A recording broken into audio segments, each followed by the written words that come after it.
Hello friends, செவ்வாய்க்கிழமை காலையில் சாமி கும்பிட்டுட்டு சாமிக்கு வச்சுருந்த பிரசாதத்தையே வந்துட்டு இன்றைக்கி பிரேக்ஃபாஸ்ட்டாக சாப்பிட்டாச்சு. காலையிலே காஃபி குடிக்கல, அதனால் காஃபியும் வந்து அதோட சேர்த்து குடித்தேன். அதுவே வந்துட்டு பிரேக்ஃபாஸ்ட்டு வயிறு ஃபுல்லாகிட்டு. மதியம் லஞ்சுக்கு வந்துட்டு அம்மா வந்து உளுந்தங்கஞ்சி கொடுத்துருந்தாங்க. அதுதான் வந்துட்டு இன்றைக்கி லஞ்சுக்கு உளுந்தங்கஞ்சி. அப்புறம் வந்து கேரட் பீன்ஸ் போட்டு கூட்டு கொடுத்துருந்தாங்க. கேரட்டில் வந்து அதிக அளவு வைட்டமின் ஏ இருக்குது.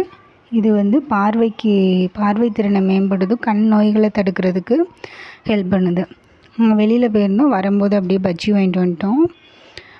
மதிய லஞ்சுக்கு அதே வச்சு சாப்பிட்டாச்சு. அப்புறம் நைட்டு டின்னருக்குமே வந்துட்டு அந்த கஞ்சி இருந்தது. மதியமே வந்து கஞ்சி வந்து கொஞ்சம் கெட்டியாக இருந்த மாதிரி இருந்தது. அதனால் கொஞ்சம் அதை வந்து ஆல்ட்ரு பண்ணிவிட்டு நைட்டு டின்னருக்கும் அதே வந்து சாப்பிட்டாச்சு. கேரட் பீன்ஸ் கூட்டு வச்சு பஜ்ஜியும் இருந்தது, அதையும் வச்சு நைட்டு டின்னருக்கு வந்து சாப்பிட்டாச்சு. ஓகே ஃப்ரெண்ட்ஸ், தேங்க்யூ, பாய், கீப் சப்போர்ட்டிங் மீ.